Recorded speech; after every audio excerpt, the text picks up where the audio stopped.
So hello guys, આજે છે 12 December 2024. Please like, subscribe and share. So let's start. તો આજે આપણે ટોટલ 15 ટોપિક કવર કરશું અને ઘણા ઇમ્પોર્ટન્ટ ટોપિક છે, તો ધ્યાન આપજો. ઓકે, તો હવે આપણો સૌ પ્રથમ ટોપિક છે નો કોન્ફિડન્સ મોશન, એટલે કે અવિશ્વાસ પ્રસ્તાવ. તો વિપક્ષે શિયાળુ સત્ર દરમિયાન રાજ્યસભાના જે અધ્યક્ષ જગદીપ ધનખર છે એમના વિરુદ્ધ અવિશ્વાસ પ્રસ્તાવ લાવવાની તૈયારી કરી રહ્યું છે.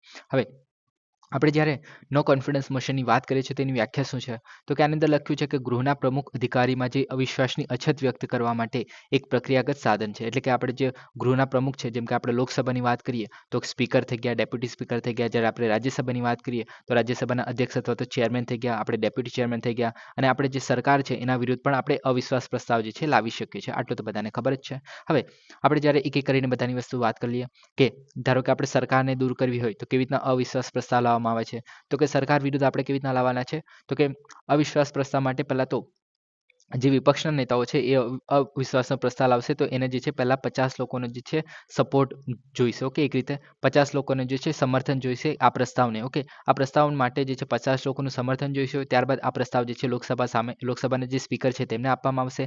લોકસભાના સ્પીકર જે છે આ જે પ્રસ્તાવ છે એને લોકસભા સામે જે છે રજૂ કરશે, અને રજૂ કર્યાના 10 દિવસની અંદર જ ગમે ત્યારે જે છે એ ડિબેટ થશે એ વસ્તુ પર.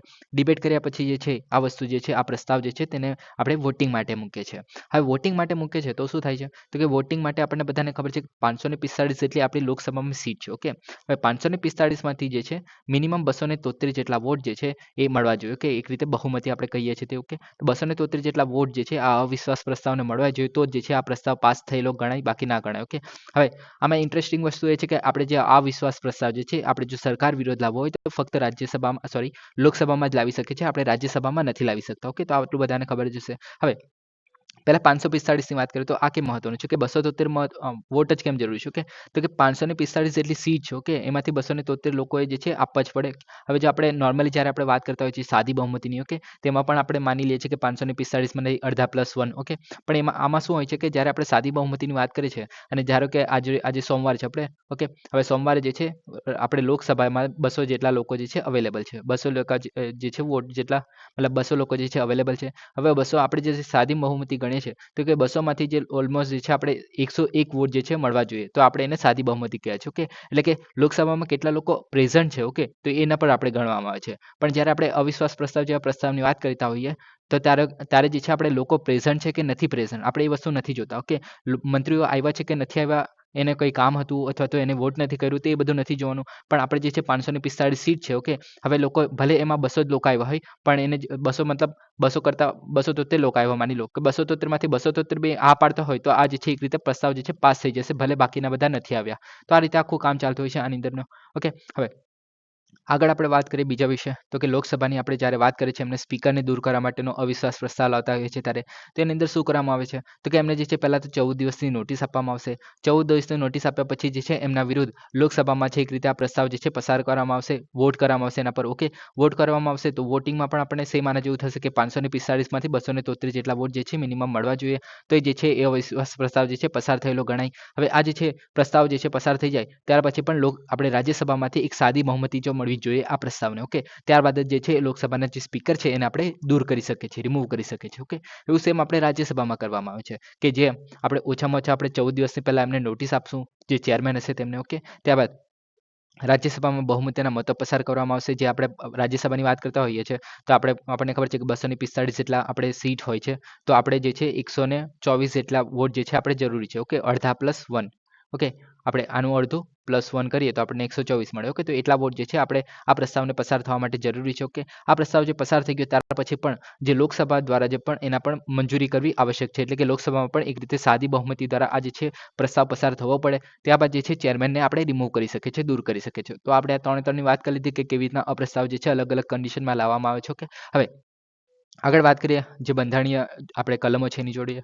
ઓકે, તો કે અનુચ્છેદ 67B છે. ઓકે, તો 67B જે છે ઉપરાષ્ટ્રપતિ અને રાજ્યસભાના જે અધ્યક્ષ છે એને દૂર કરવા માટે નિયમન કરે છે. ઓકે, હવે અહીંયા અને નહીં આવે, અહીંયા અથવા હવે બધાને ખબર છે કે આપણે ઉપરાષ્ટ્રપતિ જે છે એને જ આપણે રાજ્યસભાના અધ્યક્ષ તરીકે મતલબ કામ કરતા હોય છે. ઓકે, તો આપણે બંને એક જ વ્યક્તિ છે. ઓકે, આપણે બધાને ખબર છે. હવે અનુચ્છેદ 19 જે છે તો એ જે છે 90 જે છે એ રાજ્યસભાના ઉપાધ્યક્ષને દૂર કરવાને સંબંધિત છે. ઓકે, અને જ્યારે આપણે રાજ્યસભાના જે આપણે સ્પીકર છે એમને દૂર કરવા માટે કોઈ આર્ટિકલ છે બધાને ખબર છે? તો કે 94 આર્ટિકલ 94 જે છે એ લોકસભાના જે અધ્યક્ષ છે તેને દૂર કરવા માટેનો જે આર્ટિકલ છે. ઓકે, હવે નિયમ અને પ્રક્રિયા આપણે જોઈ લીધી છે. ઓકે, હવે માપદંડ શું છે? તો કે એમને કેમ દૂર કરવામાં આવે છે? તો કે સંસદની પ્રક્રિયાને ફોલો ના કરી હોય અને પછી ન્યાયતા ના જાળવી હોય અથવા તો બંધારણના સિદ્ધાંતો છે એનું ઉલ્લંઘન કર્યું હોય, તો આવી સ્થિતિમાં જે છે એમને દૂર કરવામાં આપણે જરૂર પડે છે. ઓકે, જરૂરિયાતો કેમ છે? તો કે સફળતા માટે, મજબૂત સમર્થન અને રાજકીય સર્વસંમતિ જાળવી રાખવા માટે જે છે આ મહત્વ બને છે. હવે અવિશ્વાસ પ્રસ્તાવની જો આપણે ઇતિહાસની વાત કરીએ તો અત્યાર સુધીમાં છે 2020માં પણ એક રીતે જે ફાર્મ બિલ હતું, ઓકે, તો તેને ચર્ચાઓને લઈને પણ આપણે જે ડેપ્યુટી ચેરમેન હરિવંશ છે તેમની સામે જે છે અવિશ્વાસ પ્રસ્તાવ જે છે લાવવામાં આવ્યો હતો. તો આને કારણે જે છે આ ઇમ્પોર્ટન્ટ બને છે. હવે બીજા બધા કેસો પણ થઈ ગયા છે, જેવી રીતના કે જીવી માવલનકર તેમના વિરુદ્ધ પણ 1951માં લાવવામાં આવેલો, સરદાર હુકમસિંહ એમના વિરુદ્ધ 1966માં, બલરામ ઝાકર જેમના વિરુદ્ધ 1987માં આવી રીતના અલગ અલગ જે અવિશ્વાસ પ્રસ્તાવો જે છે લાવવામાં આવતા રહ્યા છે. ઓકે, અને આપણે જે રાજ્યસભાના અધ્યક્ષ વિરુદ્ધ પણ ક્યારે કોઈ પણ પ્રકારનો જે સફળતાપૂર્વક જે છે અવિશ્વાસ પ્રસ્તાવ લાવવામાં નથી આવ્યો. એટલે કે આ જે છે પહેલી વખત એવું થશે કે આમના વિરુદ્ધ જે છે અવિશ્વાસ પ્રસ્તાવ લાવવામાં આવશે. તો આ થઈ ગયું આપણું અવિશ્વાસ પ્રસ્તાવ. ઓકે, હવે આપણે નેક્સ્ટ ટોપિકની વાત કરશું. હવે નેક્સ્ટ ટોપિક છે આપણો ડી-ડોલરાઇઝેશન.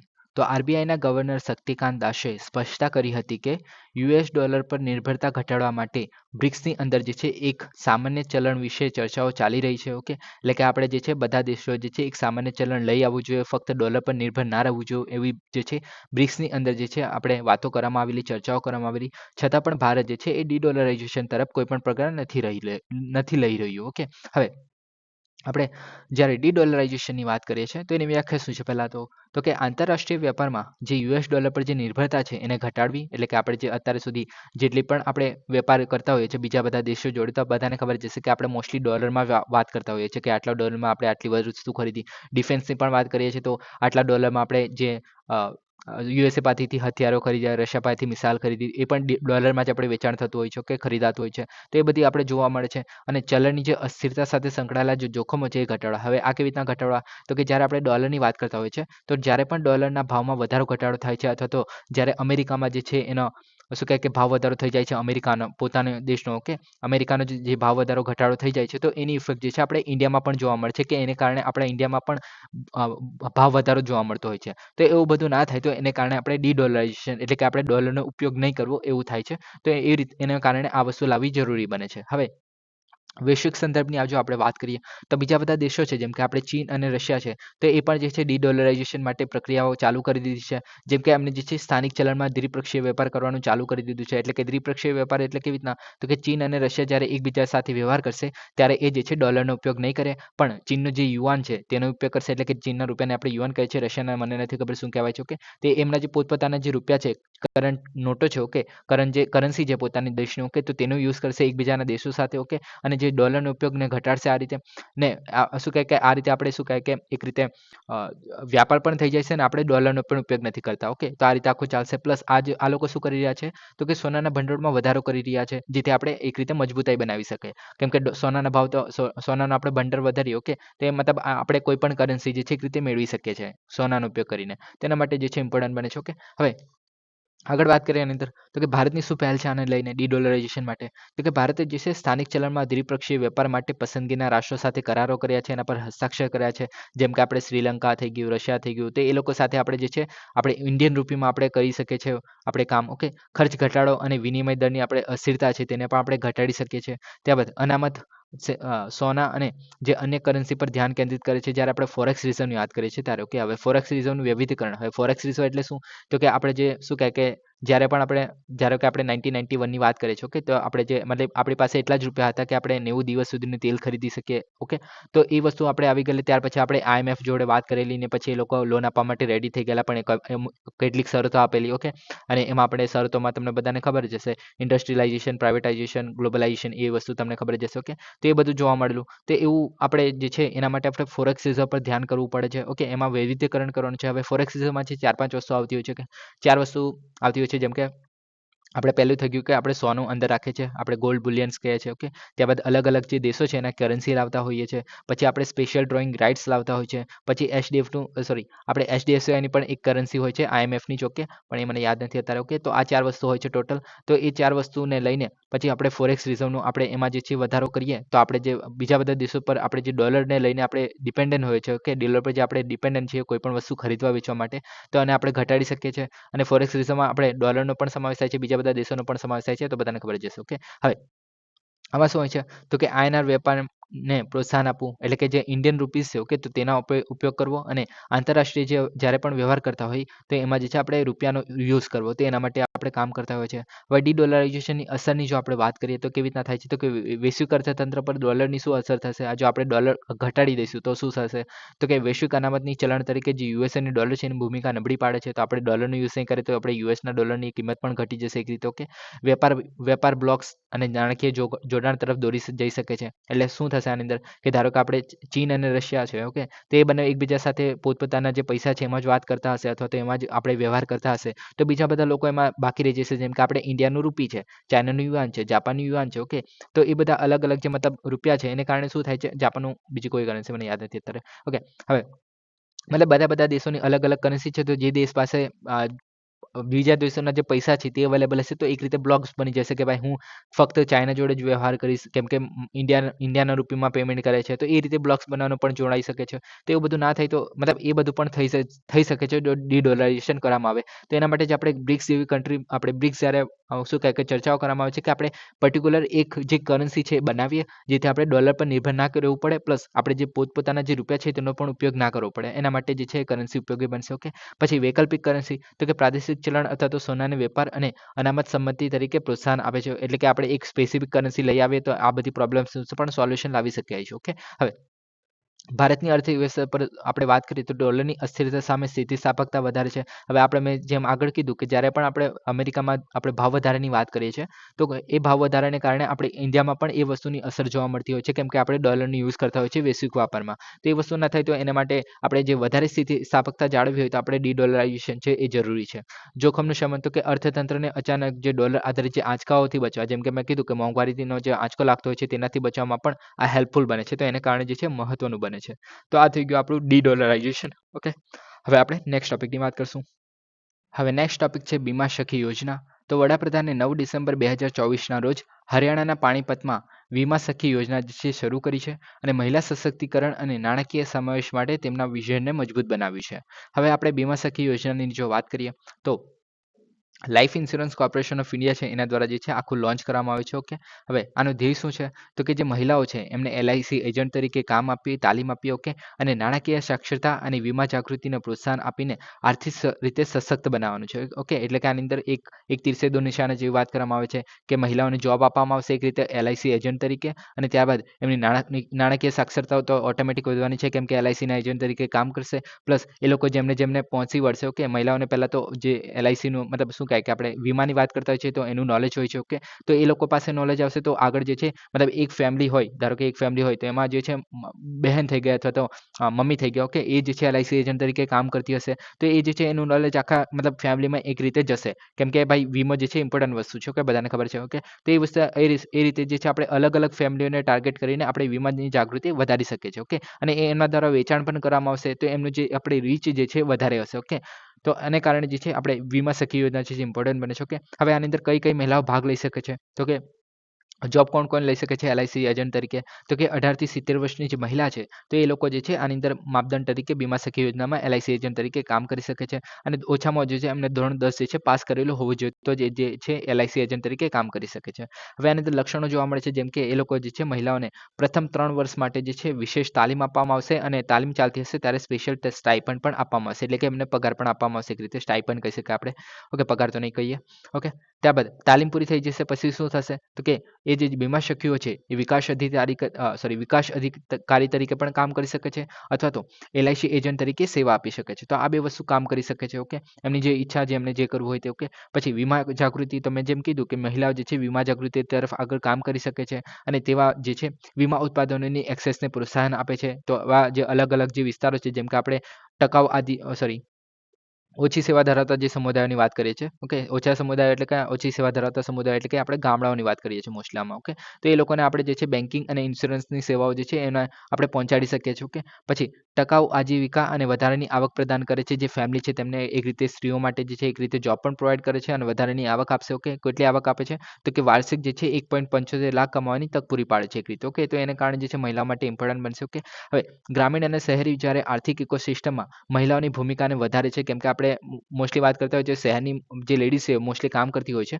પણ આપણે જ્યારે ગામડાની વાત કરતા હોય છે તો એ લોકો નથી કરતી. અને જો આવી આપણે સ્કીમો લાવીએ તો એ લોકો ઇન્ટરેસ્ટેડ બી હશે, કે કેમ કે એક રીતે શું કહે કે સરકારી જોબ છે એમ કરીને પણ એ લોકો આવી શકે છે LICમાં જોડાવા માટે. ઓકે, તો આ રીતે આખું ચાલતું હોય છે. એ વાત અલગ છે કે LIC જે છે આપણે સરકારી નથી. ઓકે, પહેલા હતી પણ હવે નથી. ઓકે, હવે આર્થિક વૃદ્ધિમાં મહિલાઓની ભાગીદારીઓને લાભ લઈને 2047 સુધીમાં વિકસિત રાષ્ટ્ર બનાવવાના ભારતના સંકલ્પને સમર્થન આપે છે. ઓકે, હવે આપણે થોડા દિવસ પહેલા જ વાત કરેલી કે ભારતને આપણે લક્ષ્યાંક છે 2047 સુધીમાં વિકસિત ભારત બનાવવાનું. ઓકે, તો એમાં આપણે લક્ષ્યાંકો જોયેલા. કયા કયા લક્ષ્યાંકો જોયેલા? તો કે આપણે વાત કરેલી કે ભાઈ આપણે પહેલા તો આપણે અત્યારે 5મા નંબર પર છીએ જીડીપીના આપણે વાત કરીએ તો. ઓકે, તો આપણે એને ત્રીજા નંબર પર લઈ જવાનું છે. ઓકે, ત્યારબાદ એના સિવાય બીજું શું હતું કે 2070 સુધીમાં આપણે જે છે નેટ ઝીરો એમિશન જે લાવવાનું છે. ઓકે, નેટ ઝીરો એમિશન એટલે કે આપણે જેટલું આપણે ઉત્પન્ન કરીએ છીએ તે આપણે ઇમિશન જે છે મતલબ ઝીરો કરી દેવાનું છે એક રીતે. ઓકે, તો એ થઈ ગયું.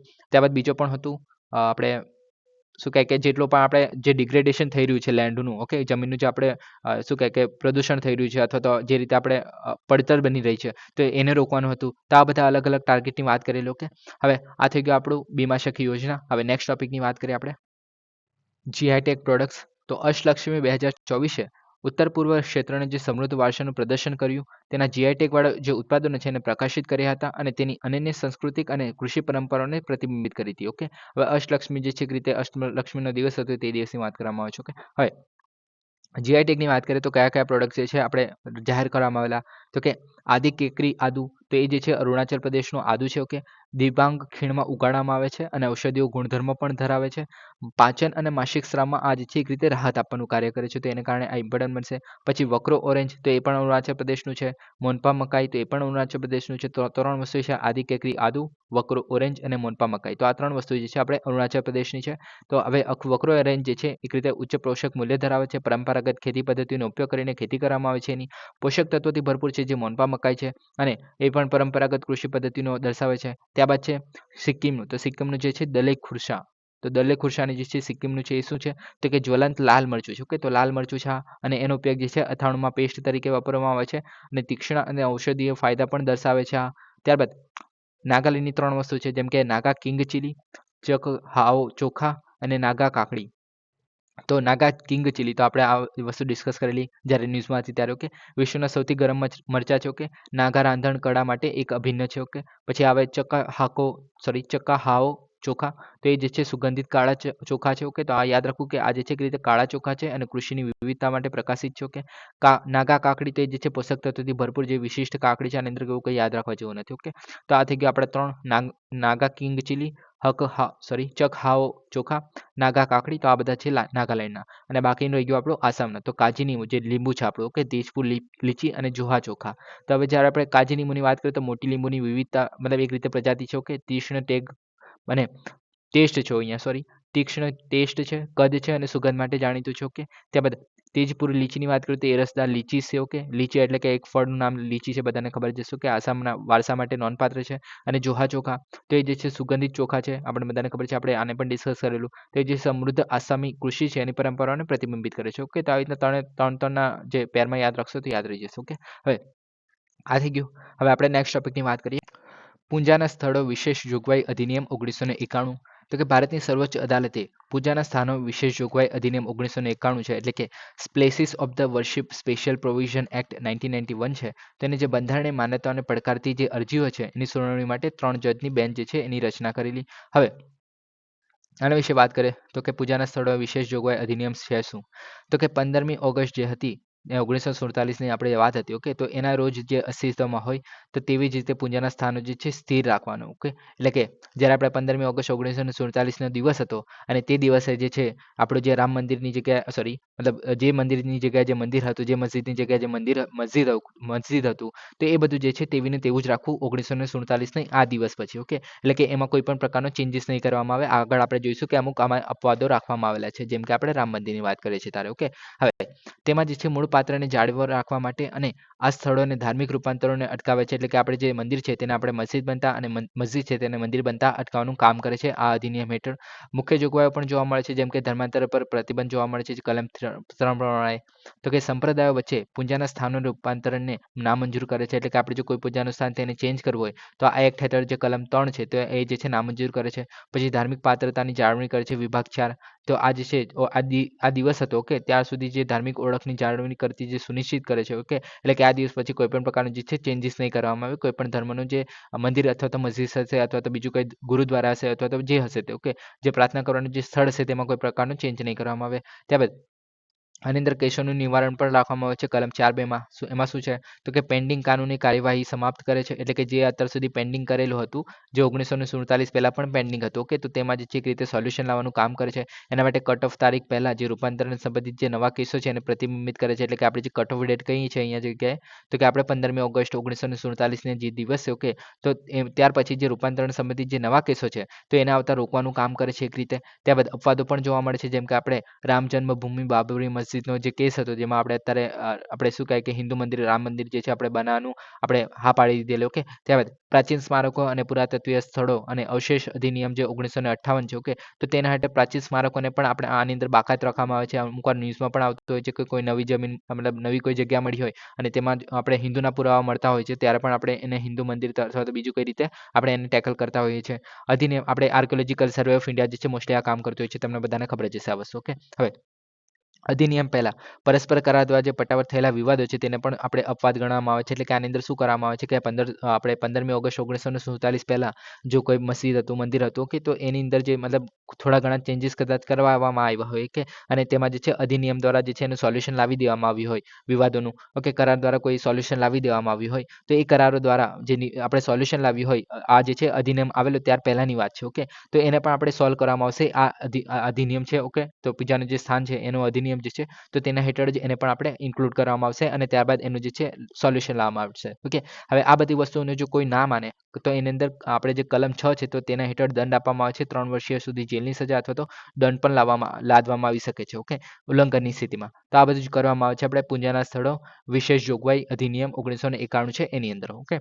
તો આ થઈ ગયું સિમ્પલ એઝ ધેટ, ઓકે. હવે આપણે નેક્સ્ટ ટોપિકની વાત કરશું. તો આપણો નેક્સ્ટ ટોપિક છે મનામા સંવાદ. તો વિદેશ મંત્રી એસ જયશંકરે બહેરીનમાં 20મા મનામા સંવાદ જે છે એમાં હાજરી આપી હતી, જેમાં ગાઝાથી સીરિયા સુધીના જે સમગ્ર મધ્ય પૂર્વ પડકારો છે એનો સામનો કરવા માટે ભારતના રાજદ્વારી પ્રયાસોનો પ્રકાશ પાડે છે. કે હવે આ ટોપિક એટલો બધો ઇમ્પોર્ટન્ટ નથી, પણ આ સંવાદ શેનાથી રિલેટેડ જે એ જાણવું જે છે ઇમ્પોર્ટન્ટ બને છે કે મનામા જે સંવાદ છે એ શેના માટે થયેલો છે, બહેરીનમાં થયો છે પહેલાં તો, અને શેના માટે થયો છે તો કે ગાઝાથી સીરિયા સુધીના જેટલા પણ દેશો જોવા મળે છે મધ્ય પૂર્વના જે દેશો છે, ઓકે, મધ્ય પૂર્વ એટલે કયા દેશો થઈ ગયા તો કે આ મધ્ય પૂર્વ મિડલ ઈસ્ટ જે આપણે કહીએ છીએ તો તે દેશો. એમાં કયા કયા દેશો આવી ગયા તો કે યમન થઈ ગયું, સાઉદી અરેબિયા થઈ ગયું, બહેરીન થઈ ગયું, ક્વતર થઈ ગયું, પછી ઈરાન થઈ ગયું, ઈરાક થઈ ગયું, પાકિસ્તાન પણ આવી જાય છે અમુક વાર, ઓકે. ત્યાર બાદ આપણું જો તુર્કી થઈ ગયું અને બાકીના ઇઝરાયલ ને આર્મેનિયા, અઝરબૈજાન એવા બધા દેશો થઈ ગયા, ઓકે.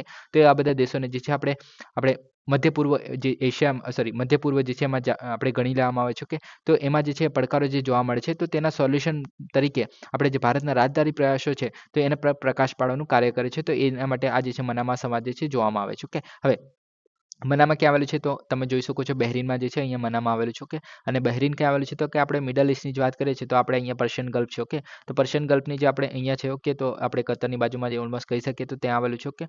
હવે કતરની બાજુમાં એટલે સમુદ્રની વચ્ચે છે, ઓકે. કતર થોડું દૂર થઈ જાય છે અહીંયા, ઓકે. હવે બીજું શું છે આની અંદર તમે જોઈ શકો કે આ જે છે એક રીતે આઇલેન્ડ જ છે, ઓકે. હવે આની અંદર શું છે બીજું તો કે આની આપણે જે પર્શિયન ગલ્ફ અહીંયા કહીએ છીએ કે પછી આપણે હોર્મુઝ સ્ટ્રેટ ઓફ હોર્મુઝ જે આપણે કહીએ છીએ કે હોર્મુઝ જે સામુદ્રધુની કહે છે, ઓકે. ત્યારબાદ આપણું અહીંયા રેડ સી થઈ ગયું, તો અહીંયા આપણે બલ અલ મંદબ જે સામુદ્રધુની કહીએ છીએ, ઓકે. અહીંયા આપણે ગલ્ફ ઓફ એદન આવેલો છે, તો આવું બધું જે છે જોવા મળે છે, ઓકે. હવે આપણે બહેરીન અહીંયા આવેલું છે, ઓકે, આપણે જોઈ લીધું, અને બહેરીનમાં જે છે આપણું મનામા અહીંયા આવેલું છે, ઓકે. તો આ તમે જગ્યા યાદ રાખી શકો છો. હવે આની અંદર આપણે મનામા સંવાદ છે એની અંદર આગળ વાત કરીએ તો કે આ જે છે 2004માં બહેરીનમાં સ્ટાર્ટ કરવામાં આવેલું, યાદ રાખવાની જરૂર નથી મારા ખ્યાલથી તો, ઓકે. સામેલ રાષ્ટ્રો છે જેમ કે આપણે મધ્ય પૂર્વ થઈ ગયા, ઉત્તર અમેરિકા થઈ ગયું, યુરોપ થઈ ગયું, એશિયા થઈ ગયું, આફ્રિકા થઈ ગયું, તેવા જે અલગ અલગ જે દેશો છે એની અંદર સામેલ થવા મતલબ હોય છે. હવે કોના દ્વારા આયોજિત છે તો કે international institution for the strategic studies, તો એ જે છે અને બહેરીનના વિદેશ મંત્રાલય દ્વારા આ જે છે ચલાવવામાં આવે છે.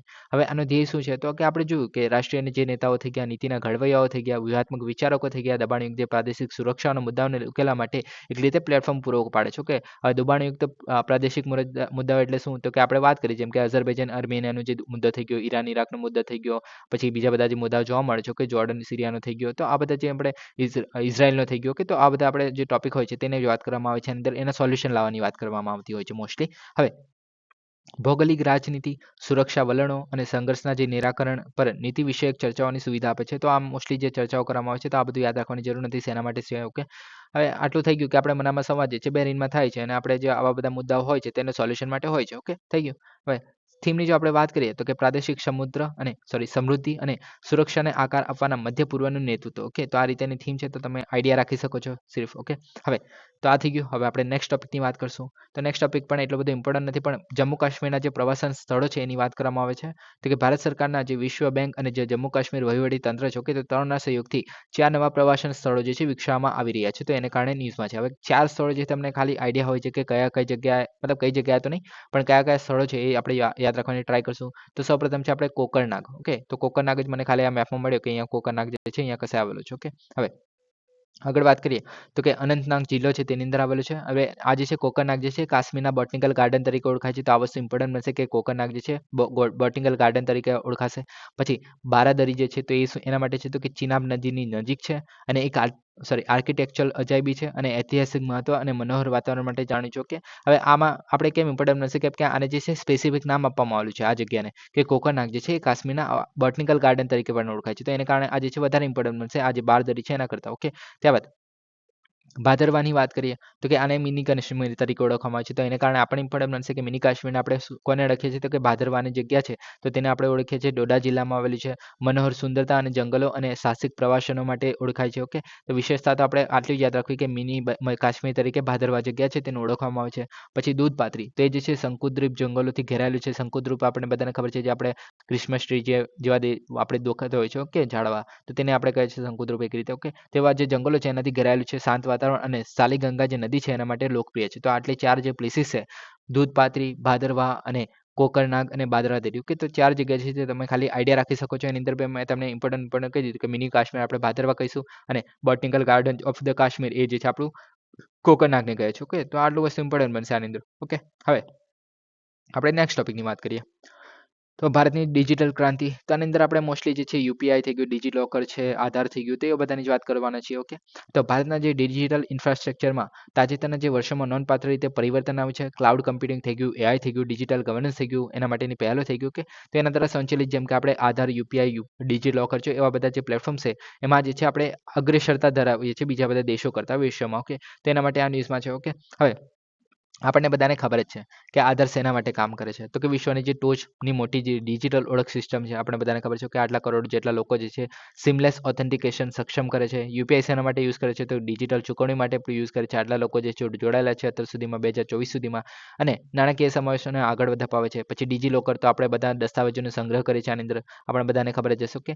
ક્લાઉડ કમ્પ્યુટિંગ ક્લાઉડ આધારિત જે પ્લેટફોર્મ છે ત્યાં બધા આપણે ડિજિટલ નોલેજ શેરિંગ માટે દીક્ષા કરીને એક પોર્ટલ છે જે બધું શિક્ષણ શસ્ત્રો આપીએ છીએ. ઓકે, ત્યારબાદ પ્લેટફોર્મ જે છે આપણે ક્લાઉડ ઇકોસિસ્ટમ તો એના માટેનું આપણે પ્લેટફોર્મ જોવા મળે છે મેઘરાજ અને નેશનલ ઇન્ફોર્મેટિક કમિશન જે આપણે કહે છે. કે તો એ જે છે બંને ક્લાઉડ સેવાઓ છે અને આ જે છે ઈ ગવર્નન્સ અને ડિજિટલ પબ્લિક ઇન્ફ્રાસ્ટ્રક્ચરને પ્રોત્સાહન આપવાનું કાર્ય કરે છે. ઓકે, તો આવી રીતના અલગ અલગ વસ્તુઓ જોવા મળે છે. ત્યારબાદ આપણે આગળ વાત કરીએ તો કે એપ્સ ભારતની ડિજિટલ ક્રાંતિનું નેતૃત્વ કરે છે. કઈ એપ્સ તો કે ઉમંગ જે એપ છે. ઓકે, જે 207 વિભાગોને જોડવાનું કામ કરે છે અને એમને જે છે આપણે વિભાગોને જોડવાનું નહીં પણ આટલી જે સેવાઓ છે ઓકે 2777 જેટલી સેવાઓ જે છે 207 વિભાગની તો એ જે છે આપણે યોજનાઓ જે છે એક રીતે પ્રોવાઈડ કરવાનું કામ કરે છે તમારા અને મારા જેવા લોકોને. ત્યારબાદ મેરી પહેચાન જે પોર્ટલ છે એક રીતે જે 132 કરોડ વ્યવહારોને સિંગલ લાઇન ઓન જે આપણે પ્લેટફોર્મ જે સાઇન ઓન જે પ્લેટફોર્મ જે છે પ્રોવાઈડ કરે છે. ત્યારબાદ એપીઆઈ સેતુ છે તે જે છે 312 કરોડ વ્યવહારોને સમર્થન આપીને 6000થી વધુ એપીઆઈ સાથે ડેટા એક્સચેન્જની સુવિધા આપે છે.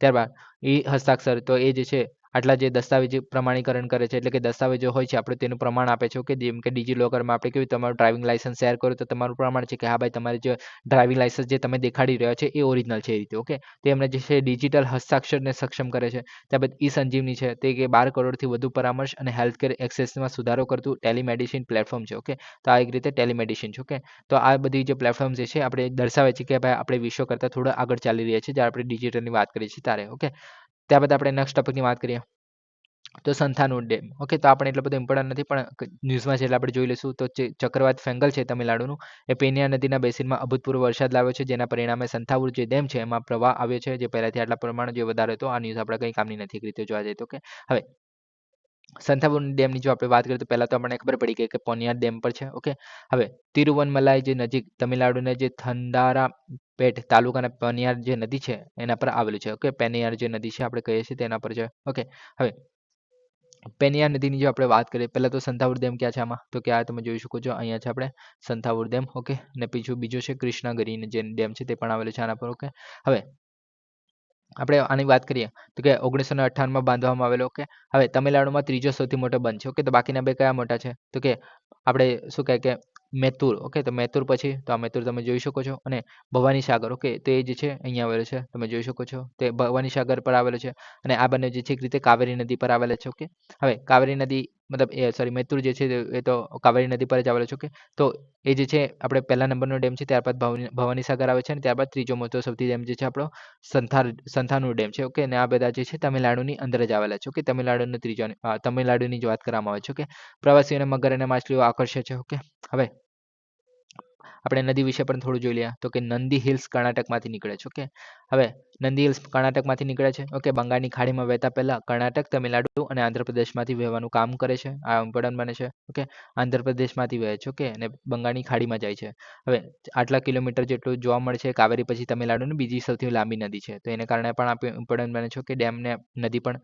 ઓકે, દક્ષિણ પેન્નર નદી કન્નડમાં દક્ષિણ પિનાકિની અને તમિલમાં તેના પેન્નાઈ તો અથવા તો પન્નીયર, તો આ બધા એના નામ છે. ઓકે, પછી આ આંતરરાજ્ય જે મહત્વ જોવા મળે છે કે પેનર અને કાવેરી બેસિનની વચ્ચે જે બીજો સૌથી મોટો પૂર્વમાં વહેતો નદીનો તટપ્રદેશ. ઓકે, અને બેંકો પર આવા અલગ અલગ શહેરો આવેલા છે. કોઈ દેશ આવું પૂછાતું નથી કે કયું શહેર કયા બેંક પર આવેલું છે મારા ખ્યાલથી તો. ઓકે, હવે આ થઈ ગયું. હવે આપણે નેક્સ્ટ ટોપિકની વાત કરીશું શિપિંગ કાયદા વિશે.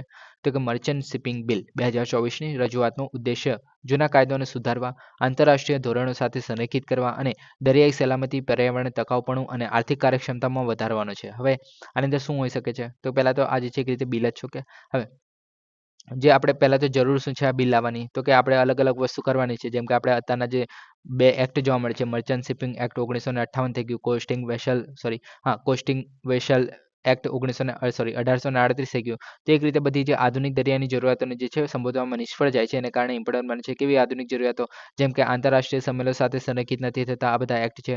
પછી અપૂરતી રીતે અતટીય જે જહાજો થઈ ગયા, પછી તાલીમ સંસ્થાઓ થઈ ગઈ, જે વિદેશી ધ્વજના ધરાવતા જે નાવિકો થઈ ગયા, તો એ લોકોને ઓળખવાનું નથી કામ કરતું. ત્યારબાદ રોકાણ અને તકનીકી પ્રગતિને અવરોધવાનું કામ કરે છે. આ બધા જે જૂના એક્ટ છે. વ્યાપક કરવાની તાત્કાલિક જરૂરિયાતોને દર્શાવે છે, કેમ કે આ બધા જે દરિયાઈ પ્રદૂષણ સામે લડવા માટેના જે કાયદાઓ છે ધરાવતા નથી, એને કારણે તો આ બધી જોવા મળે છે. એના કારણે આપણે નવા કાયદાની જરૂર છે. હવે ભારતમાં હાલના કાયદાની જો આપણે વાત કરીએ તો 1958 જે મર્ચન્ટ શિપિંગ એક્ટ છે, એ ભારતીય ધ્વજવાળા જહાજોને નિયંત્રિત કરવાનું કામ કરે છે. પણ જે વિદેશી જહાજો છે જેમાં આપણે ભારતીય લોકો કામ કરતા હોય છે, તેને આપણે બાકાત રાખે છે. ત્યારબાદ કોસ્ટલ વેસલ્સ એક્ટ જે 1838નો છે, એ જે છે કોસ્ટલ શિપિંગ પર ધ્યાન કેન્દ્રિત કરે છે. પણ આધુનિક જહાજો જે નવા જહાજો જે આવે છે, તો તેના જોગવાઈ કરવાનો અભાવ દર્શાવે છે. પછી દરિયાઈ શિક્ષણ, ઓફશોર કામગીરી અને આધુનિક જહાજની જો નોંધી છે એને સંબોધવામાં પણ નિષ્ફળ જાય છે આ બધી વસ્તુઓ. તેને કારણે આપણે નવી જે કાયદો છે એની જરૂર પડે છે. હવે નવો કાયદામાં આપણે આ બધું આપણે શું કરીશું કે હવે આપણે નવો કાયદો જોઈ લઈએ પહેલાં તો નવા કાયદાની આપણે જ્યારે વાત કરીએ છીએ તો આપણે જે અલગ અલગ જો લોકો દ્વારા જે રજીસ્ટર કરેલું હોય, જેમ કે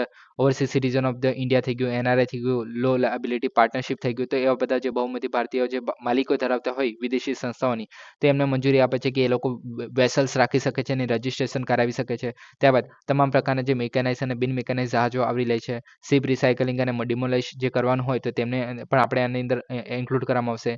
શ્રમ સંમેલન અને સાથે સંરેખિત કરવામાં આવશે. વિદેશી ધ્વજ પર ધરાવતા જે જહાજો છે એમાં ભારતીય નાવિકો માટે કલ્યાણના પગલાંની વિસ્તૃતતા કરે છે. એટલે કે બીજા લોકો મતલબ બીજાના જહાજ પર જે આપણે ઇન્ડિયન વ્યક્તિ કામ કરી રહ્યું હોય તો તેને પ્રોપર જે છે એક રીતે શું કહે કે કલ્યાણ થઈ શકે એનું પણ. ઓકે, તો એના માટે કામ કરવામાં આવે. દરિયાઈ શિક્ષણનું નિયમન કરવા, અનધિકૃત જે સંસ્થાઓને દૂર કરવી અને કાયદેકીય માળખું રજૂ કરવા માટે જે છે આ 2024નું જે મર્ચન્ટ શિપિંગ બિલ જે છે લાવવામાં આવી રહી છે. ઓકે, જેટલી પણ આપણી જૂની ખામીઓ હતી તેને દૂર કરવાનું કામ કરશે આની અંદર. ઓકે, હવે આપણે શિપિંગ રિલેટેડ જે છે અમુક આંતરરાષ્ટ્રીય સંમેલનો પણ જોવા મળે છે, જેમ કે આપણે માર્પોલ સંમેલન થઈ ગયું.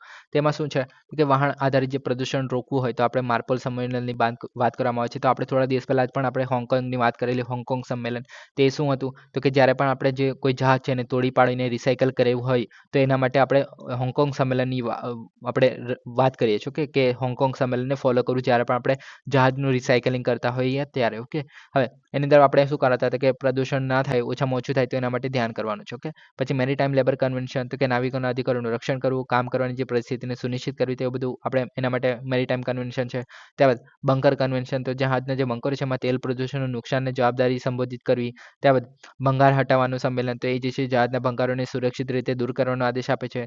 ત્યારબાદ નાગરિક જવાબદારી સંમેલન, તેલના પ્રદૂષણની ઘટનાઓ માટે જવાબદારી સ્થાપિત કરવાનું કામ કરે છે. તો આ બધું જે છે અલગ અલગ જોવા મળતું હોય છે જ્યારે આપણે શિપિંગ માટેની જે વાત કરતા હોઈએ છીએ ત્યારે. ઓકે, હવે નેક્સ્ટ ટોપિકની આપણે વાત કરીએ. Democratic Republic of Congo. તો નવેમ્બર 2024માં ડેમોક્રેટિક રિપબ્લિક ઓફ કોંગો નજીક ક્વાંગો પ્રાંતમાં ફ્લૂ જેવા લક્ષણોને સાથે અજાણી બીમારીએ 143 જેટલા લોકોને જીવ લીધો હતો. એને કારણે જે છે આ ન્યૂઝમાં છે. હવે ક્યાં આવેલું છે તો કે આપણે સેન્ટ્રલ આફ્રિકામાં કહી શકાય કે આજુબાજુના દેશોની વાત કરીએ તો ઝામ્બિયા થઈ ગયું, Malawi, Tanzania, Rwanda, Burundi, Kenya, Uganda, South Sudan, Central African Republic, Republic of Congo, Cameroon, Angola. Okay, તો આ બધા આજુબાજુના દેશો થઈ ગયા. આપણે આ વસ્તુને આપણે હોર્ન ઓફ આફ્રિકા કહીએ છીએ કે કયા કયા દેશો, તો કે આ થઈ ગયું આપણું સોમાલિયા, પછી આ થઈ ગયું આપણું ઇથોપિયા, અહીંયા થઈ ગયું ઇરિટેરિયા, અને અહીંયા આપણે જે છે જીબુતી આવેલું છે. કે તો આટલા દેશો મળીને આપણે આફ્રિકા, હોર્ન ઓફ આફ્રિકા જે છે બનાવતું હોય છે. ઓકે, આગળ વાત કરીએ આની અંદર તો કે મધ્ય સબ સહારન આફ્રિકા જે દેશ છે, ઓકે, કોંગો બેસિનની અંદર આવેલું છે. કિન્સાસાની રાજધાની છે, આવ્યું અહીંયા કિન્સાસા. ઓકે, આગળ વાત કરીએ તો કે આવા અલગ અલગ દેશો આપણે જોઈ લીધા કે કયા કયા દેશો આજુબાજુ આવેલા છે. ઓકે, કોંગો નદી જે છે આનું ઘર છે. ઓકે, કોંગો નદી તમે જોઈ શકો છો, કોંગો રિવર આવી અહીંયા. ઓકે, આગળ વાત કરીએ તો કે આફ્રિકાની બીજી સૌથી લાંબી નદી છે. ઓકે, તો પહેલી કઈ હશે? આફ્રિકાની સૌથી પહેલી લાંબી નદી છે નાઇલ. ઓકે, ત્યારબાદ કોંગો બેસિનના સમાવેશ થાય છે અને જે વૈશ્વિક સ્તરે બીજા ક્રમનું સૌથી મોટું ઉષ્ણકટિબંધીય વરસાદી જંગલો ધરાવે છે. પહાડો હશે, ટેરેસ હશે, ઉચ્ચ પ્રદેશો જોવા મળે છે. મિયોમ્બો વુડલેન્ડ્સ અને ક્લાઉડ ફોરેસ્ટ જોવા મળે છે. ઓકે, ત્યારબાદ આબોહવા જોવા મળે છે. તો ઉત્તર અને પશ્ચિમમાં ગરમ અને ભેજવાળી સ્થિતિ સાથે મુખ્યત્વે વિષુવવૃત્ત જોવા મળે છે. તો અહીંયા વિષુવવૃત્ત પસાર થાય છે, તમે જોઈ શકો છો. આ રેડ કલરની લાઈન છે વિષુવવૃત્ત જ છે. ઓકે, અને દક્ષિણ અને પૂર્વમાં ઠંડી અને સૂકી આબોહવા પણ જોવા મળતી હોય છે. ઓકે, તો આ થઈ ગયું આપણે ડેમોક્રેટિક રિપબ્લિક ઓફ કોંગો. હવે નેક્સ્ટ આપણે વાત કરીએ એકલિંગજી મંદિર. ઓકે, તો હવે એટલું બધું ઇમ્પોર્ટન્ટ નથી પણ ન્યૂઝમાં છે એટલે જોઈ લો. ઓકે, ઉદયપુરના જે પ્રતિષ્ઠિત એકલિંગી મંદિર છે તેની પવિત્રતામાં જાળવવા માટે ડ્રેસ કોડ અને મોબાઈલ ફોન પર પ્રતિબંધ સહિત નવા નિયમો જે છે રજૂ કર્યા છે. ઓકે, હવે એકલિંગી આપણે મંદિરની જો વાત કરીએ તો 8મી સદીમાં બનાવવામાં આવેલું, શાસક જે બપ્પા હતા, બપ્પા રાવલ, ઓકે, તેના દ્વારા જે છે બનાવવામાં આવેલું 8મી સદીમાં.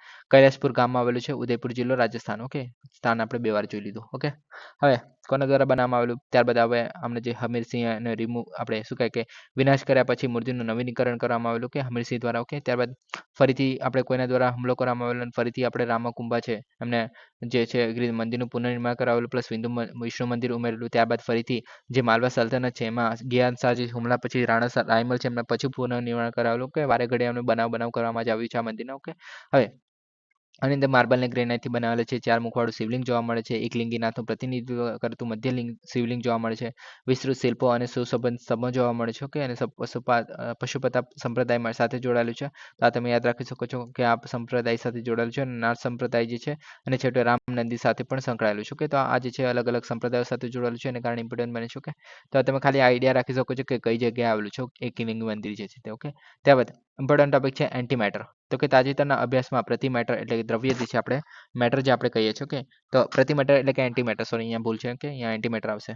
ઓકે, તો તાજેતરના અભ્યાસમાં એન્ટીમીટર જે છે એ પદાર્થના પ્રપંચી ભાગીદાર અને ભ્રમણ પર જે મેટર જોવા મળે છે તો એમાં શા માટે પ્રભુત્વ ધરાવે છે? તો તેના કોસ્મિક રહસ્યને ઉકેલવા માટે તેની ભૂમિકા પર પ્રકાશ પાડે છે. ઓકે, હવે આમાં જે છે આપણે એન્ટીમેટર તો અત્યારે મતલબ એવું છે કે આપણે જોવા નથી મળતો, પણ આ મતલબ એમાં શું છે કે એન્ટીમેટર અને મેટર જે છે બંને સાથે હતા, પણ મેટર જે છે થોડા પ્રમાણમાં વધારે મજબૂત છે. એને કારણે શું થયું કે એન્ટીમેટર જે છે એક રીતે શું કહે કે સમાપ્ત થઈ ગયેલા, એકબીજાના કોન્ટેક્ટમાં આવેલા એને કારણે. ઓકે, હવે કેવી રીતના શું થયું તેના વિશે આપણે આગળ વાત કરીએ. ઓકે, પહેલા ફરક શું છે એના વિશે વાત કરીએ.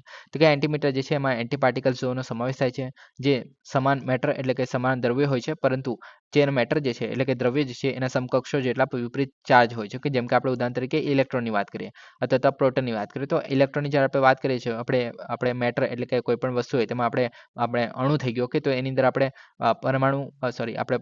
અણુ થઈ ગયો અથવા પરમાણુ થઈ ગયો તો તેની અંદર આપણે ઇલેક્ટ્રોન પ્રોટોન અને ન્યુટ્રોન જોવાની વાત કરતા હોય છે કે તો આપણે જ્યારે મેટરમાં જે છે આપણે અણુ તરીકે આપણે ઇલેક્ટ્રોન હોય છે આપણે પરમાણુ થઈ ગયો એમાં ઇલેક્ટ્રોન હોય છે તેમાં જે છે એન્ટીમેટર હશે તેની અંદર પોઝિટ્રોન હશે ઓકે ત્યારબાદ આપણે જ્યારે પ્રોટોનની વાત કરીએ છીએ તો એમાં જે છે એન્ટી પ્રોટોન હશે એન્ટીમેટરમાં અને જ્યારે આપણે ન્યુટ્રોનની વાત કરીએ છીએ તો એમાં બંને જગ્યાએ છે એન્ટી ન્યુટ્રોન કહી શકાય પણ એમાં જે છે ન્યુટ્રલ હશે બંને વસ્તુ ઓકે ત્યારબાદ આનું ઉદાહરણ થઈ ગયું કે હવે એમના જે છે પોઝિટિવ ચાર્જ હશે ઓકે જેમ કે આપણે ઇલેક્ટ્રોનની વાત કરીએ તો ઇલેક્ટ્રોન જે છે નેગેટિવ ચાર્જ હશે પણ જ્યારે આપણે પોઝિટ્રોનની વાત કરીએ છીએ તો એને જે છે આપણે એક રીતે P પ્લસ કહીશું કેમ કે આ જે છે એક રીતે પ્રોટોન નથી ઓકે પ્રોટોન નથી પ્રોટોનનો એન્ટી પ્રોટોન જોવા મળશે પણ ઇલેક્ટ્રોનનું ઉલટું જોવા મળે છે આપણે શું કહેવાય કે એન્ટી ઇલેક્ટ્રોન કહી શકાય અથવા તો પોઝિટ્રોન કહી શકાય ઓકે પણ આનો જે છે પોઝિટિવ ચાર્જ છે ઓકે જ્યારે આપણે પ્રોટોનની વાત કરીએ છીએ મેટરમાં ઓકે અણુમાં જ્યારે આપણે પ્રોટોનની વાત કરીએ છીએ તો P આપણે શું કહેવાય કે પ્લસ તરીકે ઓળખતા હોઈએ છીએ પણ જ્યારે આપણે એન્ટીમેટરમાં વાત કરીએ તો એન્ટી પ્રોટોન તરીકે ઓળખશું અને આને જે છે એક રીતે P માઇનસ કહી શકીએ ઓકે તો આ રીતે આખું ચાલતું હોય છે ઓકે પછી આપણે ન્યુટ્રોન જે છે બંનેમાં સેમ જ હશે ઓકે કેમ કે બંનેમાં જે છે ન્યુટ્રલ છે એને કારણે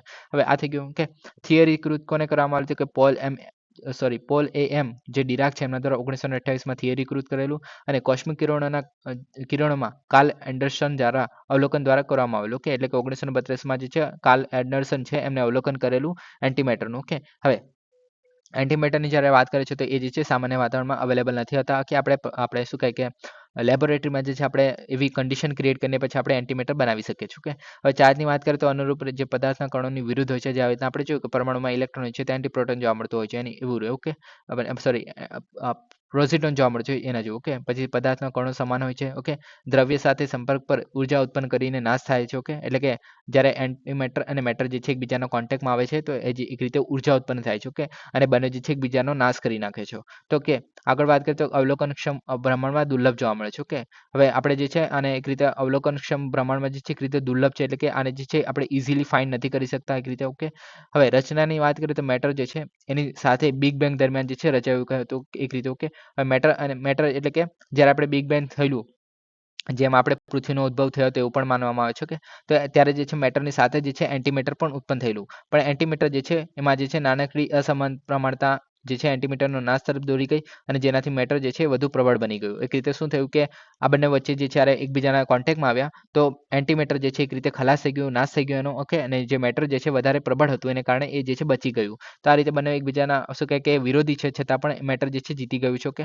અને એન્ટીમેટર જે છે અત્યારે જોવા નથી મળતું આપણે જે છે એનું ઉત્પાદન કરી શકીએ છીએ એક રીતે લેબોરેટરીઝમાં એ બધી જગ્યાએ ઓકે અમુક વાર કરતા પણ હોય છે ઓકે હવે કોસ્મિક ઓરિજિન્સને સમજવું કે તો બ્રહ્માંડમાં જે મેટર જોવા મળે છે ઓકે અને એન્ટીમેટર વચ્ચેની જે અસમપ્રમાણતા છે ઓકે તો તેને સમજવામાં મદદ કરે છે ત્યારબાદ મેટર અને એન્ટીમેટરનો જે નાશ જે છે પુષ્કળ ઉર્જા ઉત્પન્ન કરે છે તો આપણે એને જે છે એક રીતે અદ્યતન ઉર્જા પ્રણાલી માટે સંભવિત રીતે ઉપયોગ કરી શકીએ છીએ એક રીતે ઉર્જાના સોર્સ તરીકે આપણે ઉપયોગ કરી શકીએ છીએ ચોક્કસ તબીબી ઇમેજિનિંગ અને પ્રોઝિટોન જે એમિટોન ટોમોગ્રાફી છે ઓકે તો એવા જે અલગ અલગ સ્કેન છે તેની અંદર આપણે શું કે આ જે એન્ટીપ્રોટોન છે એન્ટીમેટર છે તેનો આપણે ઉપયોગ કરતા હોય છે ક્વોન્ટમ મિકેનિક્સ અને પાર્ટિકલ ફિઝિક્સના જે સ્ટાન્ડર્ડ છે એમાં મળેલી આંતરદ્રષ્ટિ પ્રદાન કરે છે તો આવું બધું અલગ અલગ વસ્તુ કરી શકાય છે જ્યારે આપણે એન્ટીમેટરનો યુઝ કરી શકીએ છીએ ઓકે હવે આપણે આ બંને વચ્ચેનો ડિફરન્સ ઓકે સેમ જ વસ્તુ છે જે અત્યાર સુધી આપણે જોઈ લીધું ઓકે જે આપણે ફરી એકવાર જોઈ લઈએ તો કે ઇલેક્ટ્રોન જોવા મળશે આપણે આમાં જે છે વિરુદ્ધ પાર્ટિકલ્સ જોવા મળશે ઓકે એન્ટી પાર્ટિકલ્સ જોવા મળશે તો આમાં જે ઇલેક્ટ્રોન હશે તેમાં જે છે પ્રોઝિટ્રોન હશે આમાં પ્રોટોન હશે તો આમાં જે છે એક રીતે એન્ટી પ્રોટોન હશે આમાં ન્યુટ્રોન હશે તો આમાં પણ ન્યુટ્રોન જ હશે ઓકે કેમ કે એનો કોઈ ચાર્જ નથી ઓકે તો આમાં જે વિપરીત ચાર્જ ધરાવતા એન્ટી પાર્ટિકલ્સનું બનેલું હોય છે ઓકે પછી આમાં જે છે સકારાત્મક અથવા તો નકારાત્મક શુલ્ક હોય છે તો આમાં જે પ્રોટોન જે છે સકારાત્મક હશે એટલે કે પોઝિટિવ હશે અને આમાં જે છે વિરોધી ચાર્જ હશે જેમાં જે છે એન્ટી પ્રોટોનમાં નકારાત્મક ચાર્જ હશે ઓકે તો આ રીતે ત્યારબાદ મેટરની વાત કરીએ તો બ્રહ્માંડની અંદર સામાન્ય રીતે ક્રિયા પ્રતિક્રિયા કરે છે હવે આ જે છે સંપર્ક પર મેટર જે છે એનો નાશ કરે છે અને ઉર્જા મુક્ત કરે છે ઓકે એટલે કે આ એન્ટીપ્રોટોન જ્યારે મેટરના કોન્ટેક્ટમાં આવશે તો જે છે બંનેનો નાશ થઈ જશે એક રીતે અને ત્યારે ઉર્જા ઉત્પન્ન થશે ઓકે ત્યારબાદ અવલોકનક્ષમ પ્રમાણમાં જે છે પ્રભુત્વ ધરાવે છે જે મેટર જે છે આપણે જોઈએ છે અત્યારે મતલબ તમારી આંખોની આગળ જેટલું પણ વસ્તુઓ ઉપલબ્ધ છે એ બધું મેટર છે ઓકે અને જ્યારે આપણે એન્ટીમેટરની વાત કરીએ તો એ અત્યંત દુર્લભ છે કેમ કે બિગ બેંગ પછી જે મોટે ભાગે છે એનો નાશ થઈ ગયેલો ઓકે પણ આપણે લેબમાં તો પણ બનાવી શકીએ છીએ ઓકે હવે આ આમાં ઉદાહરણ તરીકે જોઈએ તો આ ઇલેક્ટ્રોન છે, આમાં પોઝિટ્રોન હશે પ્લસમાં, ઓકે, પ્રોટોન છે એનો એન્ટી પ્રોટોન હશે માઇનસમાં, ઓકે, પછી ન્યુટ્રોન જે છે તટસ્થ હશે, આમાં એન્ટી ન્યુટ્રોન હશે એ પણ તટસ્થ હશે, ઓકે. તો આ રીતે જોવા મળે છે. બિગ બેંગ દરમિયાન જે છે કુદરતી રીતે રચાયેલો અને ચાલુ રહે છે અત્યારે, અને બિગ બેંગ દરમિયાન જે છે રચાયેલા પણ સૌથી વધુ નાશ પામેલા અને એક ટ્રેસ બાકી રહી ગયો છે ખાલી, ઓકે. તો આ વસ્તુ થઈ ગયું આપણું જે પ્રોટોન અને એન્ટી પ્રોટોન, સોરી, મેટર અને એન્ટી મેટરનું, ઓકે. હવે નેક્સ્ટ ટોપિકની આપણે વાત કરીએ. હિન્ડન નદી. તો હિન્ડન નદી જે છે એક સમયે પશ્ચિમ ઉત્તર પ્રદેશના સમુદાય માટે મહત્વપૂર્ણ હતી. હવે અનિયંત્રિત ઔદ્યોગિક અને ઘરેલું કચરાને કારણે ઝેરી પટ બની ગઈ છે, તો એને કારણે ન્યૂઝમાં છે, ઓકે. અને CPCBએ જે છે એને મૃત નદી તરીકે જાહેર કરી દીધી છે, okay. Central pollution control board દ્વારા એને મૃત નદી તરીકે જાહેર કરવામાં આવી દીધી છે, ઓકે. જે હિન્ડન નદી છે તેને એને કારણે ન્યૂઝમાં છે, ઓકે. તો કઈ જગ્યાથી આવે છે તો કે શિવાલિક પર્વતમાળામાંથી નીકળે છે, ઓકે, ઉત્તર પ્રદેશમાંથી. માત્ર ઉત્તર પ્રદેશમાં જ વહે છે. આટલા કિલોમીટર વહે છે. નોઈડામાં યમુના નદીમાં જે છે આગળ જઈને ભળી જાય છે. હવે નદી કિનારા જે છે મુખ્ય શહેરોમાં એટલે મતલબ અલગ અલગ જે શહેરો છે તેમાંથી પસાર થાય છે. હવે આમની અંદર જે છે બે ઉપનદીઓ જોવા મળે છે. કાલી જે નદી છે તે ઔદ્યોગિક અને ઘરેલું પ્રદૂષકોનું વહન કરે છે, અને કૃષ્ણ નદી જે છે એ કૃષિ વહાણ અને ઔદ્યોગિક કચરામાંથી વધારાનું પ્રદૂષણમાં ફાળો આપે છે. એટલે કે આ બંનેમાંથી જે પ્રદૂષણ જ આવતું હોય છે એને કારણે આગળ જઈને પણ હિન્દન નદીમાં પણ પ્રદૂષણ જ આવવાનું છે. એટલે એને જે છે એક રીતે મૃત જાહેર કરી દેવામાં આવે છે, ઓકે.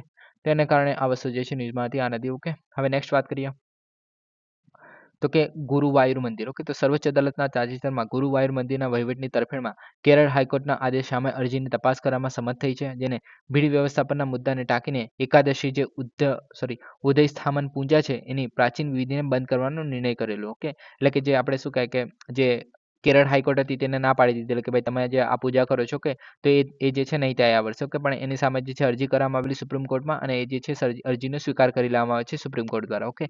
હવે ગુરુવાયુર જે મંદિર છે એ ક્યાં આવેલું છે તો કે એ જે છે પહેલા તો કોના રિલેટેડ છે તો શ્રી કૃષ્ણ રિલેટેડ છે, ઓકે. અને થ્રીસુર જિલ્લો કેરળ છે તો તેમાં આવેલું છે, તો તમે યાદ રાખી શકો છો ગુરુવાયુર જે નગર છે તેમાં જ આવેલું છે, ઓકે. હવે આ જે છે શ્રી કૃષ્ણ સ્વામી મંદિર છે, ઓકે, એક રીતે જેને દક્ષિણ દ્વારકા તરીકે પણ ઓળખવામાં આવે છે. તો આને કારણે ઇમ્પોર્ટન્ટ બને છે આ ટોપિક, ઓકે. કે જે દક્ષિણ દ્વારકા છે કોને ઓળખવામાં આવે છે તો કે ગુરુવાયુર મંદિર તરીકે, સોરી, ગુરુવાયુર જે મંદિર છે તેને આપણે દક્ષિણ દ્વારકા તરીકે ઓળખવામાં આવે છે, ઓકે. હવે ભગવાનના કૃષ્ણને સમર્પિત છે આ વસ્તુ, ઓકે. આ મંદિર જે છે તે ઓકે, ભગવાન કૃષ્ણને સમર્પિત છે આ મંદિર, ઓકે. હવે 17મી સદીની તારીખે જે છે આનું પ્રારંભિક રેકોર્ડ દર્શાવવામાં આવે છે, ઓકે. મંદિર છે લગભગ આટલા વર્ષ જૂનું છે, ઓકે. 1716 એડીમાં 10 જે છે લૂંટી લેવામાં આવેલું અને આગ લગાડવામાં આવેલી. ત્યારબાદ 1747 એડીમાં પુનઃનિર્માણ કરવામાં આવેલું. દૈનિક ભક્તિની દ્રષ્ટિએ જે છે ભારતનું ચોથું સૌથી મોટું મંદિર કહી શકાય. આગળ વાત કરીએ એના વિશે તો કે ભગવાન કૃષ્ણ જેને ગુરુવાયુર પુરપ્પન, ઓકે. તો આ જે છે એમનું આપણે દક્ષિણમાં નામ તરીકે ઓળખવામાં આવે છે ગુરુવાયુર પુરપ્પન, ઓકે, યુરપ્પન. તો આ જે છે એમનું દક્ષિણી નામ છે, ઓકે. પરંપરાગત જે કેરળ સ્થાપત્ય શૈલી છે એમાં જ આપણે બનાવવામાં આવેલું છે. મધ્યસ્થ મંદિરનું પુનઃનિર્માણ જે છે 1638માં કરવામાં આવેલું. ગર્ભગૃહની આસપાસ મંદિરની માળાઓ જોવા મળે છે. બલિદાન પથ્થર જેને આપણે બાલિકલ કહેવામાં આવે છે, અને દીપસ્તંભમ એટલે કે લાઇટનો સ્તંભ, ઓકે. તે બધા જે અલગ અલગ માળખાઓ જોવા મળે છે આની અંદર. પછી ભીંતચિત્રો જોવા મળે છે જે 17મી સદીની આસપાસ બનાવવામાં આવેલા. 70 ફૂટ ઊંચા જે ફ્લેગ પોસ્ટ પર સંપૂર્ણ સોનાથી ઢકાયેલું જોવા મળે છે, જે આપણે ધજો લગાડીએ છીએ તેમ, ઓકે. પછી આમાં જે છે થુલારમ, તો આમાં શું છે, થુલાભારમ, તો એમાં શું કરવામાં આવે છે કે ગોળ, નારિયેળ અને ખાંડ અથવા તો કેળા, ઓકે. તો જે માણસ હોય કે તેના વજન જેટલું જ આટલી વસ્તુ જે છે એક રીતે દાન આપવામાં આવે છે, ભગવાનને અર્પણ કરવામાં આવે છે એક રીતે, ઓકે. ત્યારબાદ હાથી અભયારણ્ય આજુબાજુ જોવા મળે છે, જે બંદીવાન નર એશિયન હાથીઓનું ઘર જોવા મળે છે, જે પુના થુરાકોટા જે 56 હાથીઓનું રહે છે, ઓકે, મંદિરની નજીક જ આવેલું છે. તો આ બધી વસ્તુ જોવા મળે છે જે ગુરુવાયુર જે મંદિર છે તેની આસપાસ, ઓકે. અને આ જે છે કૃષ્ણ ભગવાનને રિલેટેડ છે, ઓકે. તો એના કારણે જે છે ઇમ્પોર્ટન્ટ બને છે, અને દક્ષિણ દ્વારકા તરીકે ઓળખવામાં આવે છે આ મંદિરને, તો એના કારણે ઇમ્પોર્ટન્ટ બનશે, ઓકે. સો ગાઈઝ આજ માટે આટલું જ છે. Please subscribe, like and share. Thank you for listening. જય હિન્દ, વંદે માતરમ.